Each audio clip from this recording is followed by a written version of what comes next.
Bana, mambo vipi mtazamaji wa Rukwa Media? Leo tumekuletea exclusive interview the big man. Unataka kumjua ni nani? Bana, bila kusahau tuko na sponsor wetu mkubwa Vamiland Technology ambaye anashughulika na masuala ya YouTube, Instagram, TikTok, ambapo Instagram ataweza kukuongezea followers, YouTube ataweza kukuongezea subscriber, like, comment na nini, vitu kama hivyo. Ukimcheki Vamiland Technology kila kitu kitakuwa poa sana upande wako. Bana, leo bana Rukwa Media tumekuja na exclusive interview. Kupitia Rukwa Media utaweza kuenjoy. Sasa cha kufanya wewe hapo, unaweza kwenda YouTube, mjini YouTube ukaweza kusubscribe pale nini, ili uwe wa kwanza kupata madude yetu kila siku. Na ukiwa na Rukwa Media bana, every day utakuwa una enjoy tu. Bana, mambo vipi? Bwana kama kawa. Watazamaji wa Rukwa Media wanataka kujua leo niko na nani? Watazamaji wa Rukwa Media leo wapo na Nabil Brand. Nabil Brand ndo jina lako kamili au majina yetu ya kutafutia ugali? Jina langu kamili ni Nabil Mbaruk, lakini jina la kutafutia ugali ni Nabil. Au ukipenda unaweza kuniita Bill. Ni kiufupi Nabil ni real name kabisa. Yeah. Ila kuongezea tu vile vitu nini brand? Brand Bill, hizo ni brand tu zinahusika. Bwana, wewe unashughulika na nini? Kwenye sanaa mimi ni director, mimi ni mtunzi, kwa maana mwandishi, lakini pia mimi ni mwigizaji, mimi ni mwimbaji.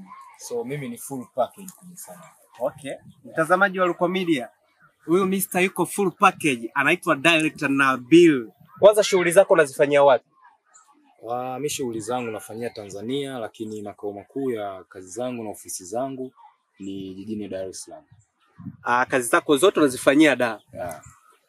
Okay, na why leo huko Sumbawanga? Swali zuri.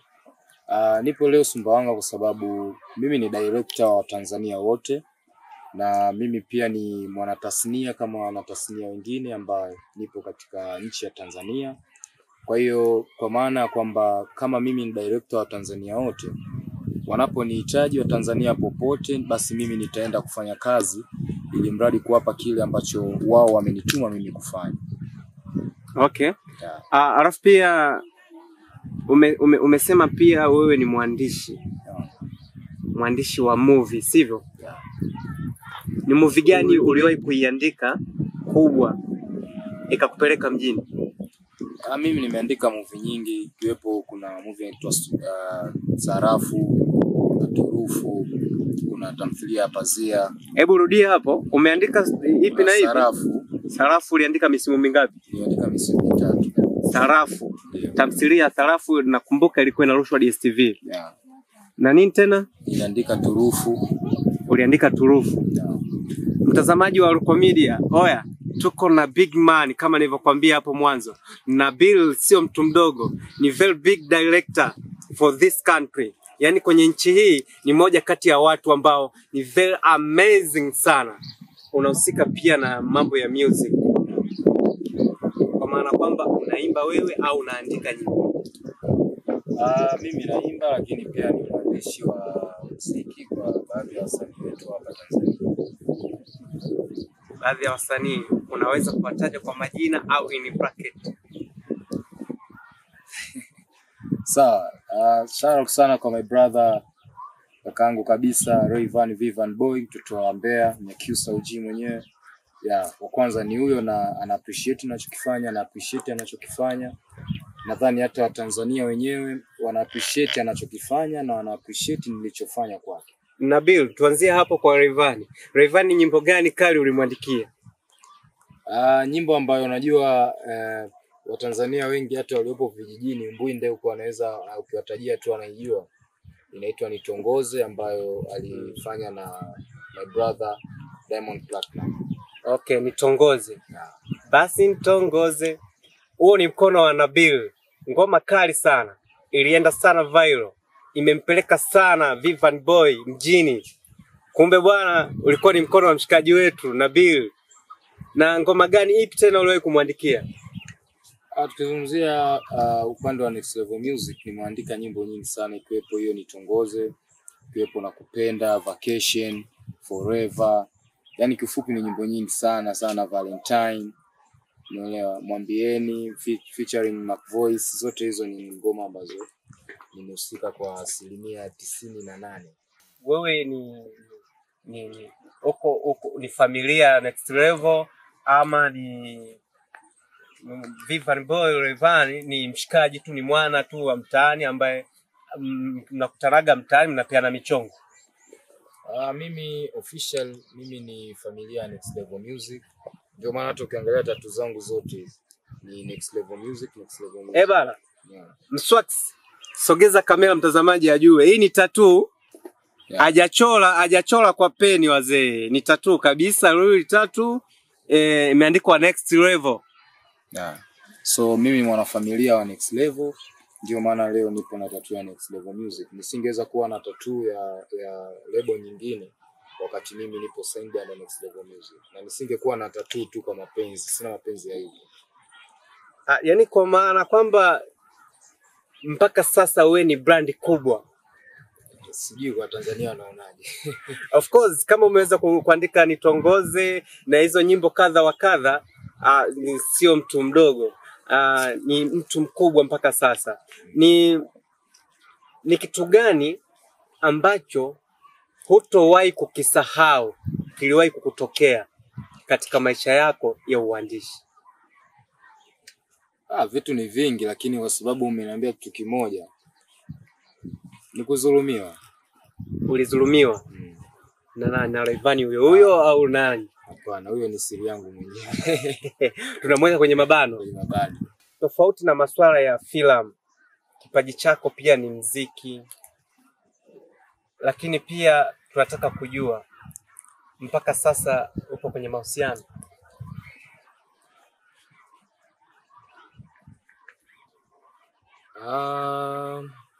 Talking about mahusiano, hapana. Jimbo lipo wazi. Jimbo liko wazi. Kwa hiyo kama kuna mtu yote anataka kutokea kugombea, milango ipo wazi. Mtazamaji wa Rukwa Media, brothers and sisters, jimbo liko wazi kwa director Nabil, na lakini sio hivi kiasi hicho, kwa sababu tayari huyu anaishi sana na wakina Zuchu, wakina Faima, wakina nani, anakuwa nao mara nyingi. Sasa sijui, lakini kwa sababu ameshakuja Sumbawanga, tunaweza kuongea na babu zetu na nini, tunaweza akawa shemeji yetu kama ikiwezekana. Au unasemaje? Mbona kwanza unawafungia mapema? Waache waje. Unajua ukisikia kwamba nyuma ya mwanamke mwa mafanikio kuna mwanaume, basi yule mwanaume mwenyewe ni mimi. Kwa hiyo yes, of course, lakini pia sisi tunawajua nyinyi vijana wa daa, yani tunajua watu ambao tayari mmesha develop, ambao tayari ni master, tunawajua maisha yenu. Waga ni watu wa pop pop, mshapotea. Pop pop, mshapotea. Mnaendaga na upepo fulani hivi. Unaona? Lakini sasa sisi huko Sumbawanga bwana, tuna vitu vyetu, tuna babu zetu ambao tukifanyaga micheketo fulani hivi, wewe utoki. Kama itatokea mtu ameweza kufanya mimi nishindwe kutoka, basi tafuta tu kabisa na nyumba nijenge huko. Au sio? Bana, mtazamaji wa Rukwa Media, kabla tujaenda mbali, nyuma ya kamera yupo director Mswax, lakini host wako wa leo ni mimi Shalom the Building the Town. Rukwa Media tunakuletea kitu ambacho wewe utakihitaji kwa muda wote ule. Bana, Rukwa Media ni the big brand in the town. Lakini bila kusahau tuko na Vamiland Technology ambao huyo ni bosi wetu ambaye anatupeleka sana mjini. Bana, endelea kutusubscribe kupitia YouTube, kutufollow kupitia Instagram, lakini pia TikTok, ili uendelee kupata updates zaidi na zaidi. Ni namna gani unaweza kufanya kazi na mtu? Unajua mimi binafsi namna ya kufanya kazi na mtu inategemea na makubaliano yetu. Sasa to imagine mimi hapa nataka kufanya kazi na wewe. Nifanyeje ili niweze kufanya kazi na wewe? By the way, mimi nina uongozi wangu ambao ni Next Level Music. Kwa mnaweza mkaonana na uongozi wangu, lakini binafsi ukitaka kunipata mwenyewe unaweza ukanipata. So kama kuna issue ambayo sio kubwa ya kusema ifike ofisini, tunaweza tukazungumza, na ni makubaliano tu, mimi na wewe tunakubaliana vizuri. Na uzuri kama kwa hapa Sumbawanga nina uongozi pia ambao upo hapa, umeona, nikiwepo moja ya watu ambao ni uongozi wangu. Kuna Rukwa Media kwa hapa ambao pia wameweza kunipandisha ndege mpaka hapa, lakini pia kuna mwanangu mmoja ambaye ni meneja pia anaitwa Wense.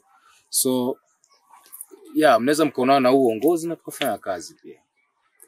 Haikuwa rahisi na Director Nabil kufika hapa Sumbawanga. Alipanda ndege. Yaani kiufupi ni kwamba hakuja na upepo. Tumemleta sisi kama sisi Rukwa Media ili tuweze kukupatia ladha ya unachokihitaji mtazamaji wa Rukwa Media. Lakini pia kuna gharama gani nikihitaji uniandikie nyimbo? Hiyo ni masuala ambayo yapo chini ya uongozi na haiwezi kuongeleka hivi tu kwenye media. Unajua mimi naweza nikakwambia labda namwandikia mtu kwa milioni 8, milioni 1, milioni, lakini by the way inategemea. Kuna mtu sometimes unaweza kumwandikia hata bure tu, inategemea yeye ana kitu gani ndani yake. So mengine ni makubaliano binafsi ambayo siwezi kuweka wazi.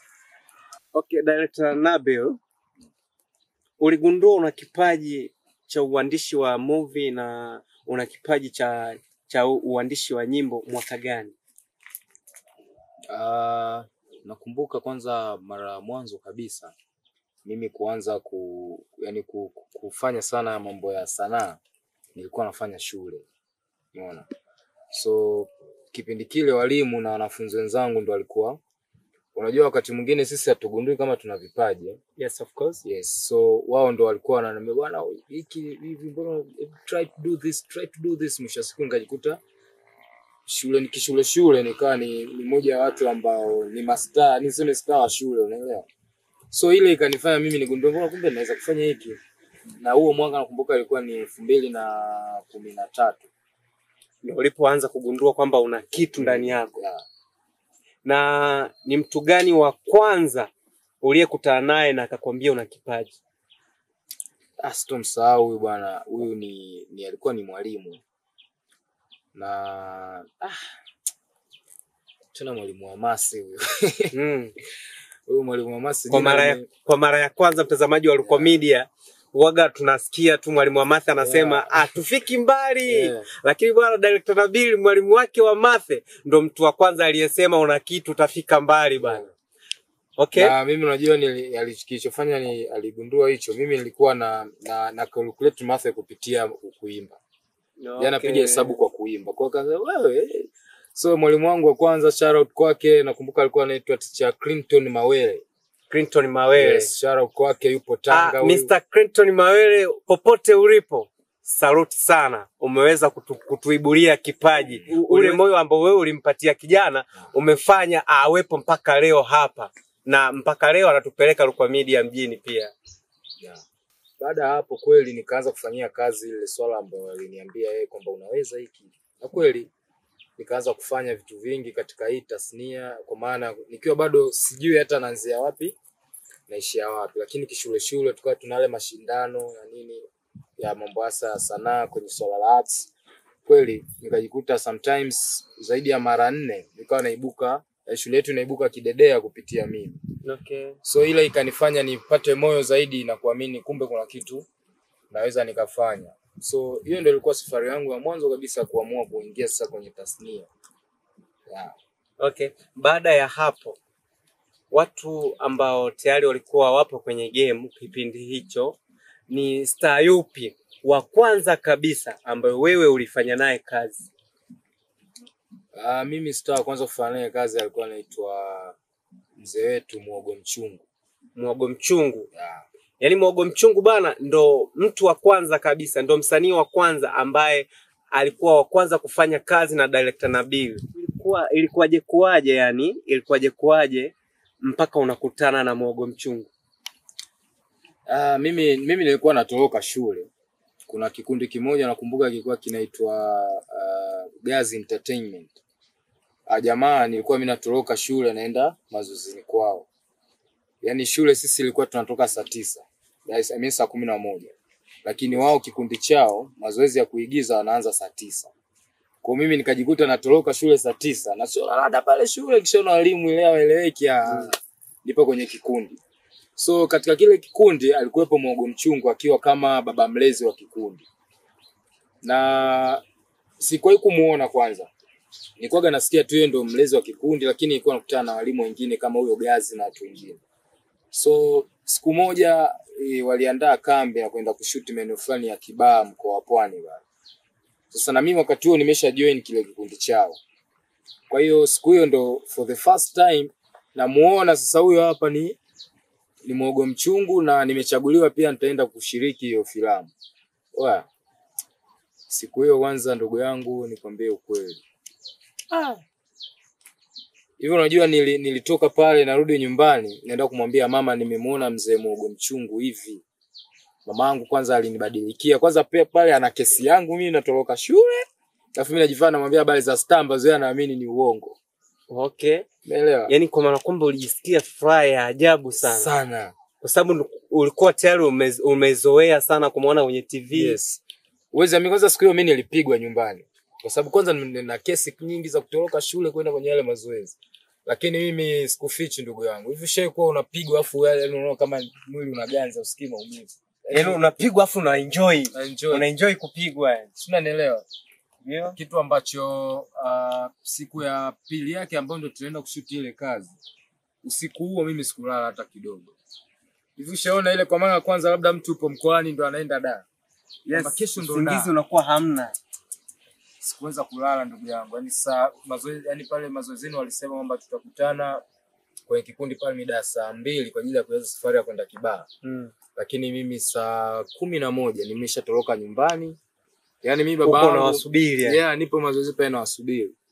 I was very excited yani nilikuwa very happy, nilifurahi kiasi ambacho siwezi kuizungumzia hata ile furaha. Zaidi nilikuwa nalia. Okay, unaweza kutukumbusha hiyo filamu ilikuwa inaitwaje? Hiyo filamu ilikuwa inaitwa Mama wa Kambo. Mtazamaji wa Rukwa Media. Ile movie ya Mama wa Kambo, ile filamu ambayo ilifanya vizuri sana kipindi kile. Na huyu mwamba alikuwepo na Bill ndo safari yake ya kwanza ya kwenda katika ustaa. Yaani ndo ilikuwa ni safari yake ya kwanza kuingia ushuani tunasema. Baada ya hapo yakawa ni mazoea au ilipita muda kuja kuingia kwenye game. Baada ya pale mimi nilijikuta tu nimeipenda sana kwa sababu unajua hata tunaenda kwenye hiyo kambi ya kushuti hiyo filamu. Nyumbani mimi niliwadanganya. Nikamwambia tunaenda tour ya kishule. Kwa hiyo ilichukua almost mwezi mzima mimi sipo shule. Wazazi wangu huko wanapelekewa makesi na nini sionekani shule na wazazi wanajua si tupo tour. Kwa hiyo kuna tafutwa huku mimi sijali na pambana umeona. Lakini wewe manake wewe ulipambania sana kipaji chako. Yes. Na haukujali lawama wala nini. Yeah. Na unajua changamoto nyingi ya watu ambao tunaanza sanaa. Najua hata watu ambao wanatazama sasa hivi msikate tamaa. Familia na watu waliozunguka ni watu wanaotukatisha sana tamaa na wanaua ndoto zetu. Ila mimi sikujali. Mama nilimpa nafasi yake kama mama, baba nilimpa nafasi yake. Kifupi wazazi niliwapa nafasi yao. Lakini mimi nilikuwa nakubali kinaambia kitu hiki kimoja. Hamtoweza kunipa laana ikanifikia kama mkiniambia niache sanaa na nisipoacha mtanipa laana, basi hiyo laana naiomba. Kitu ambacho paka mamangu mwenyewe siku ya mwisho ikabidi akubali tu kwamba hamna namna. Maana yake anachotuambia Nabil bana, maana yake hutakiwi kukata tamaa kwenye jambo ambalo wewe unahisi ndo passion yako wewe, ndo kitu ambacho wewe unakipenda. Yaani usikate tamaa kwenye kitu kile ambacho wewe unakipenda. Si ndivyo? Yeah, of course. Hutakiwi kukata tamaa, pambana kama kesho haipo. Yaani pambana kama kesho haipo. Ukipata nafasi wewe unaifanya sanaa, ukipata nafasi fanya kama hautafanya tena. Yaani ukipata nafasi ya kusimama mbele kuonyesha watu ulichonacho, basi fanya kama kesho hutopata hiyo nafasi. Yaani kama hii ndio nafasi yangu ya mwanzo na mwisho kwenye hii tasnia ya filamu au tasnia yoyote unaofanya wewe, iwe muziki, iwe ngoma, iwe nini, fanya kama hakuna tena kesho. Lakini pia za chini sana. Nimesikia kuwa wewe ndo mmiliki wa Haris TV. Haris TV, wewe ndo CEO. Bana, kama unaifahamu Haris TV na kama huifahamu basi unaweza kufika mjini YouTube ukaitafuta, inaitwa Haris TV. Huyu ndo mmiliki wa Haris TV na ndio CEO. Ina vitu vingi sana. Ina filamu nyingi za mastaa zimeuploadiwa huko.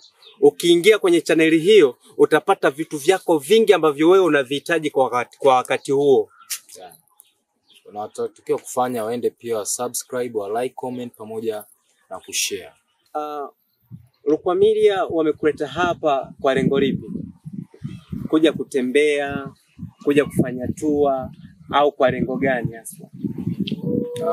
Rukwa Media mimi wameleta kwa lengo moja kubwa.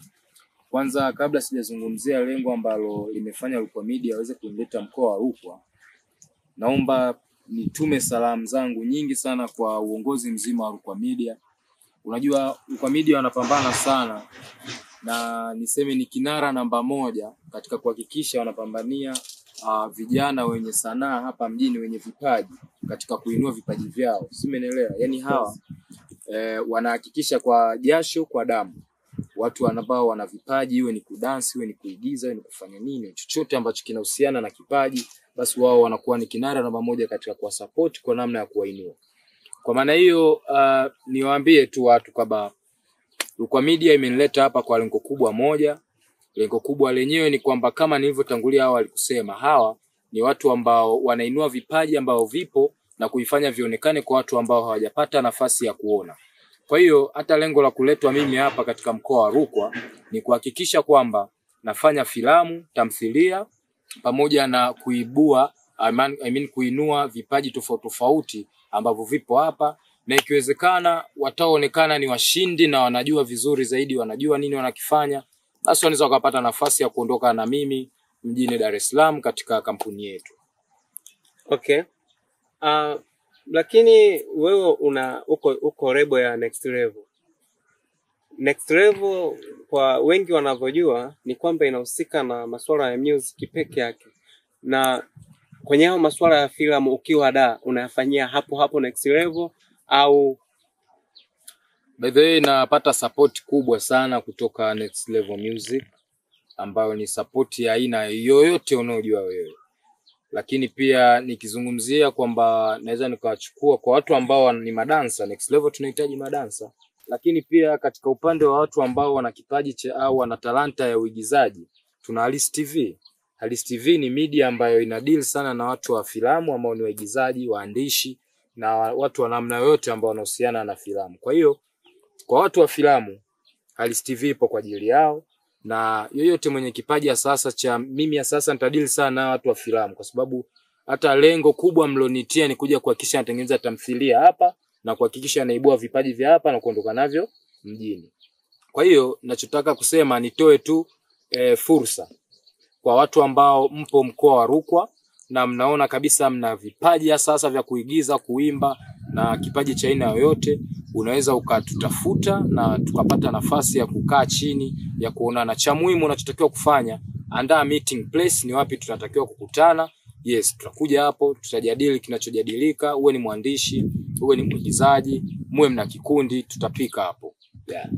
Lakini pia kwa kuwakumbusha tu watazamaji wa Rukwa Media, wewe pia ndo mwandishi wa Pazia. Yeah. Pazia misimu kadhaa. Yes. Ambayo ilikuwa inarushwa. Hiyo ilikuwa ni DSTV. DSTV. Yeah. Turufu. Yeah, Turufu ilikuwa ni misimu mingapi? Turufu nimeandika misimu 3. Turufu misimu 3. Lakini kuna tamthilia hapo ilikuwa inaitwa Ya Laiti. Ya Laiti ambayo Ya Laiti kuna mastaa kibao, wakiwemo wakina Othman Njaidi, ambapo zamani alikuwa akijulikana kama Patrick Kanumba, na nyingine nyingi tu. Kwa hiyo tunapozungumzia masuala mazima ya filamu na tamthilia, tunazungumzia masuala marefu sana. Tunazungumzia usawa mkubwa, yani masuala makubwa sana kwenye tasnia ya filamu. Kwa hiyo tunaposema amekuja kufanya filamu, sio kaji filamu, ni filamu. Sio kaji tamthilia, ni tamthilia. Sio, unanielewa mtazamaji wa Rukwa Media? Na kwa maana hiyo pia niwakumbushe, tunapozungumzia tumekuja kufanya tamthilia, haimaanishi tutatumia tu watu wa hapa peke yake. Tafsiri yake ni kwamba kuna wasanii maarufu, mastaa ambao tunavozungumza hizo tamthilia mliwaona mle, na wenyewe watashiriki katika hizo tamthilia, na wao ndio watakuwa chachu ya nyinyi kuibuka. Yeah. Okay. Lakini pia Rukwa Media, kupitia Rukwa Media wanatakiwa watazamaji wajue unapatikanaje yani wanakupataje? Kupitia Instagram na unaandika Nabil_brand_official, lakini ukija mitandao yote ya kijamii unayojua wewe ni Nabil_brand_official. Ya pale unaweza ukapata peji zangu zote na ukaweza kuona kile kitu ambacho natamani kukiona. Lakini kwa upande wa watu ambao wanataka kutufikia kwa urahisi, labda kwa mawasiliano nadhani chini ya video mnaweza mkawekea mawasiliano ya uongozi, aidha ya Rukwa Media, aidha ya Meneja Wense, aidha ya Director Mswax, aidha ya kati yao wanaweza wakatumia message. Andika tu message, nina kipaji, naomba nafasi, basi tutaweza kukuona. Bana, kwa muda wote huu ulikuwa nami host wako ni Shalom the Building the Town, lakini nyuma ya kamera alikuwepo the big name Director Mswax kwenye Sumbawanga yenyewe. Huyu ndio mwenye Sumbawanga yake, lakini pia tulikuwa na Vamiland Technology ambaye alituwezesha kwenye kipindi hiki cha leo. Bana, usichoke kutufuatilia, endelea kusubscribe kupitia YouTube, lakini tufollow kupitia Instagram, utufuatilie pia kupitia TikTok. Utapata update nyingi na nyingi zaidi ya hapa.